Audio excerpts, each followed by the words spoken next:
بسم الله الرحمن الرحيم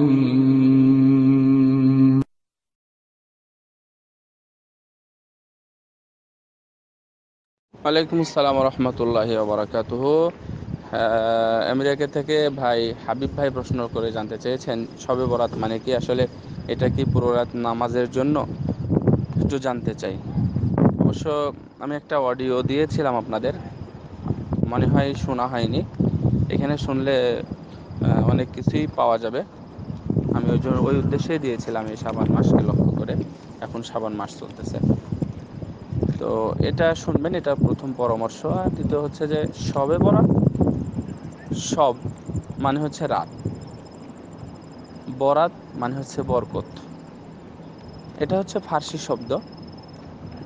তো বরকতময় রজনী এটার অর্থ, এবং এটাকে মিন করা হয় যে 15 শাবান অর্থাৎ 14 শাবান দিবাগত রাত, যেটা সেই রাতকে বলা হয় এবং মনে করা হয় যেটা হচ্ছে বরকতের রাত।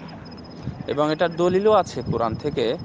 তারা বলেন যে ইন্না আনসালনাহু ফি লাইলাতিন মুবারাকাতিন ইন্না কুন্না মুনদিরিন ফিহা ইউফরাকু কুল্লু আমরিন হাকিম।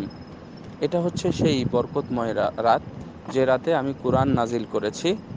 আর ফিহা ইউফরাকু কুল্লু আমরিন হাকিম, আর সব বিষয়গুলো নির্ধারণ করা হয় এ রাতে। তো এখান থেকে আমরা কিছু দঈফ এবং অত্যধিক জাল হাদিস, অনেক মানে অনেক অনেক অনেক জাল হাদিসের কারণে এই আয়াতটার অর্থটা ঠিক রেখে আমরা সময়টা নির্ধারণ করেছি এক ব্যতিক্রম সময়, যা কোরআন হাদিস এবং তাফসিরের সাথে মিল খায় না। এটা অত্যন্ত দুঃখজনক হলেও সত্য যে এটাই বর্তমানে বাস্তবতা চলতেছে।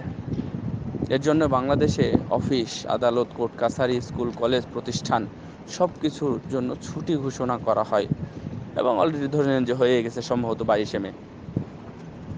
অথচ এটা, প্রথম কথা হচ্ছে এটা ধর্মই না। একটু আপনাদের কাছে অনেকের কষ্ট লাগতে পারে কথাটা শুনে, কিন্তু বেদাতি জিনিস কিন্তু ধর্মের মধ্যেই আসে, এবং ওটা অনেক মিষ্টি হয়, অনেক গুরুত্ব দেওয়া হয়। বড় বড় হুজুর, মাওলানা, টুপিওয়ালা, পাগড়িওয়ালা, এগুলোই কিন্তু মানে বেদাতের সাথে কিন্তু এগুলো সম্পৃক্ত। দেখেন, ডাক্তার, ইঞ্জিনিয়ার, কোনো মাস্টার, কোনো প্রফেসর, কোনো ডক্টর ইত্যাদি, এগুলো কিন্তু মানে বেদাত করে না। এরা করলে কি করে? শিরক করে।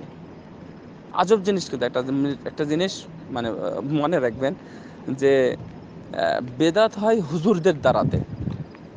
বেদাত করে যারা, তারা হুজুরদের দ্বারাতে এগুলো শুরু হয়। ওয়ালাইকুম আসসালাম। আর সাধারণ মানুষ তাদের দিকে অনুসরণ করে, তখনও তারা বেদাত করে। আর সাধারণ মানুষ শিরক করে, এমনিতেই অনেক শিরক করে, কিন্তু বেদাত সাধারণত হুজুরদের কাছ থেকে আসে। সেজন্যই এই জিনিসটা অনেক মজাদার, মিষ্টি, এবং মানুষের কাছে অনেক বেশি গ্রহণযোগ্যতা পায়। মানে আপনিও কোনো একটা কিছু কাজ শুরু করবেন, কয়েকদিন আগে আপনারা নাকি প্রশ্ন করেছিলেন, আমার মনে নাই, বলছিলেন যে আমার বাচ্চার আকিকা হয়েছে, তো আমি এই উপলক্ষে আমি বাড়িতে একটা কোরআন খতম পড়াতে চাই। আল্লাহ আকবার! আমি তো জিন্দেগি, আমি ওই কথাটা ওনাকে বলেছিলাম, আমি জিন্দেগিতে প্রথম শুনলাম ভাই যে আপনি কোরআন খতম এমনি তো বেদাত। কোরআন খতম করাটা মানে কোরআন খতম করানো, মানুষের দিয়ে ভাড়া করে নিয়ে আসে মানুষ, তো এটা তো এমনিতে বেদাত। তারপরে আপনি একটা আরেকটা নতুন বেদাত চালু করবেন, বেদাতের উপরে বেদাত। তো তো এই বিষয়টা খুবই দুঃখজনক, শরীয়তের মধ্যে নিয়েছে। আসলে আল্লাহ যেটা বলেছেন এটা বলেননি। আল্লাহ বলেছেন যেটা ইন্না আনজালনাহু ফি লাইলাতুল কদর ওয়া মা আদরাকা মা লাইলাতুল কদর লাইলাতুল কদরি খায়রুম মিন আলফি শাহর। লাইলাতুল কদরটা কি?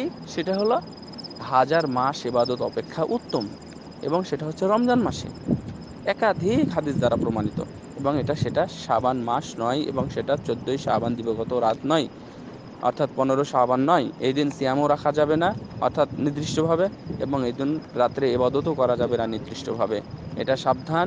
এটা কোনো, প্রথমত বলবো, এটা শরীয়তের কোনো অংশ না। যদিও কিছু কিছু আলেম, এখন আবার কিছু কিছু না, ভালো ভালো আলেমও অনেকে বলেছেন যে হ্যাঁ, শাবানের প্রমাণ আছে, অর্থাৎ 15 শাবানের প্রমাণ আছে। কিন্তু কি প্রমাণ আছে? এদিকে নির্দিষ্টভাবে ইবাদত করতে হবে? পৃথিবীর কোনো আলেমে বলেনি যে নির্দিষ্টভাবে এই দিন ইবাদত করা যাবে। কোনো আলেমই বলেনি যে নির্দিষ্টভাবে কোনো দিন ইবাদত করা যাবে। জুম্মার দিনের কথা রাসূলুল্লাহ সাল্লাল্লাহু আলাইহি ওয়াসাল্লাম বলেছেন যে লা তাসুমু ইয়াউমাল জুমআ, যে ইল্লা ইয়াওমান ক্বাবলাহু ওয়া বা'দাহু, তোমরা জুমার দিনে খবরদার নির্দিষ্টভাবে সিয়াম রাখতে পারবে না। আপনি মানে কি মনে করেছেন শরীয়ত কেউ বললেই কোনোদিন শরীয়ত হয়ে যাবে না? রাসূলুল্লাহ সাল্লাল্লাহু আলাইহি ওয়াসাল্লামের হাদিস শরীয়ত একজনের কথাতেই চলবে, সেটা মুহাম্মদ সাল্লাল্লাহু আলাইহি ওয়াসাল্লাম। রাসূলুল্লাহ সাল্লাল্লাহু আলাইহি ওয়াসাল্লাম জুমার দিন এত গুরুত্বপূর্ণ দিন, এই দিন সিয়াম রাখতে নিষেধ করেছেন। কেন? নির্দিষ্টভাবে তুমি এই দিন সিয়াম রাখতে পারবা না। সো এই দিন ওরকম ভাবে কোনো কিছুই পালন করা যাবে না। সালাত বলেন, তেলাওয়াত বলেন, অথবা মানে মানুষকে খাওয়ানো বলেন, অথবা নিজে বেশি খাওয়ানো বলেন, নিজে ইবাদত করা বলেন, কোনোটাই চলবে না। আল্লাহ আমাদের তৌফিক দিন।